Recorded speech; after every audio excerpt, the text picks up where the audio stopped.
Guys, मेरा नाम पूजा है और मैं उत्तराखंड से हूँ। सबसे पहले जय माता दी और स्वागत है आपका मेरे आज के नए ब्लॉग में। तो मैं लगातार 3-4 दिन से स्टोरी बता रही थी कि कौन सी माता कब आई और क्या हुआ। तो आज भी मैं बताऊँगी कि कुसमांडा माता कहाँ रहती हैं, कैसे उनका जन्म हुआ और उन्होंने क्या क्या किया, उनकी पूजा का विस्तार वगैरह। तो चलो चलते हैं, लेकिन उसके साथ साथ आज मैं ब्लॉगिंग भी करूँगी, थोड़ी सी स्टोरी मैं आपको ज़रूर सुनाऊँगी। तो चलिए शुरू करते हैं आज की कहानी माँ कुसमांडा की। तो जो माँ कुसमांडा होती है, जब कहा जाता है कि जब पृथ्वी में कुछ भी नहीं था, जीरो था, शून्य था, कुछ भी नहीं था, ना पेड़ थे, ना पौधे थे, ना जीव जंतु थे, तो उस वक्त माँ पृथ्वी में विद्यमान थी एक आदि शक्ति के रूप में। तो उस वक्त आदि शक्ति सिर्फ माँ ही थी। तो ना सूर्य थे, ना चंद्रमा थे, ना देवी देवता थे, तो कुछ भी नहीं था। तो उस वक्त जब माँ ने जब माँ ने पृथ्वी की ओर को देखा और मुस्कुराई, तो उनकी मुस्कुराहट से जो प्रकाश निकला, उससे पेड़ पौधे और जीव जंतु इन सब की उत्पत्ति हुई।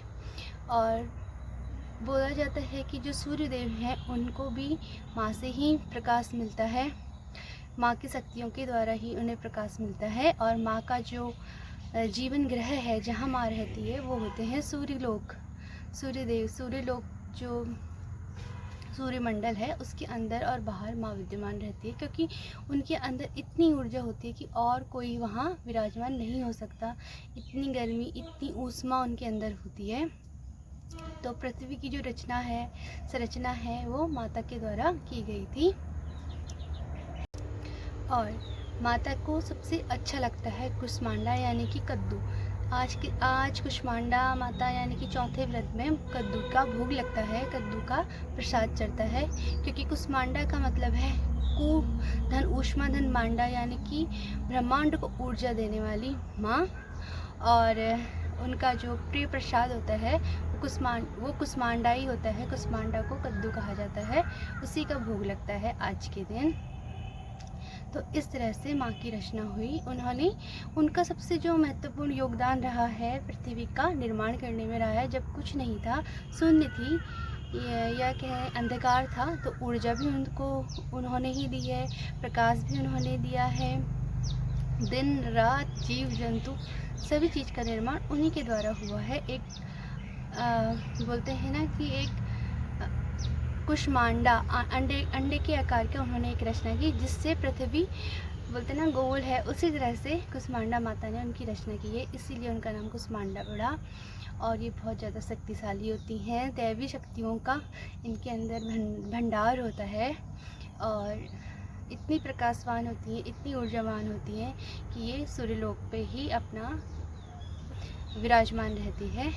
तो इतनी थी इसकी जानकारी। तो कैसी लगी आप लोगों को, आप लोग कमेंट करना, लाइक भी कर देना, सब्सक्राइब भी कर देना। तो जय माता दी। अब चलते हैं, करते हैं अपना रोज का डेली का काम और करते हैं व्लॉगिंग स्टार्ट। Thank you. तो आज मिला है आंगनबाड़ी से हमको ये पैकेट, ये बच्चों के लिए मिलता है। पहले तो बहुत सामान मिलता था, लेकिन अभी ना बहुत कम हो गया है। और ये हलवा टाइप का कुछ बनता है इससे, तो ये मिला है। और वैसे तो हलवा बनाया था मैंने एक दिन, तो बच्चे खाना अच्छा नहीं मान रहे थे, तो अब मैं इसकी रोटियां बनाना चालू कर देती हूँ। तो रोटी सही लगती है, थोड़ा आटे में मिक्स करके और थोड़ा ये डाल दिया, थोड़ा आटा डाल दिया, तो मल्टीग्रेन आटा टाइप का बन जाता है और रोटी भी बच्चों को पसंद आती है। फिर वैसे तो नहीं खाते हैं। और खाना भी मैंने रख दिया है बनने के लिए, तब तक बन जाए। और यहाँ पर डाले हमने गेहूँ सुखाने, इतनी तेज़ धूप है। और ये मैंने कूलर की भी सफाई कर रही थी। और ये देखिए धान भी तैयार हो गए हैं, उस टाइम बाद हो भी जाएंगे काटने। और आज मैंने बनाया था फिर से ऐसे कुछ बच्चों के लिए। तो ओके बाय।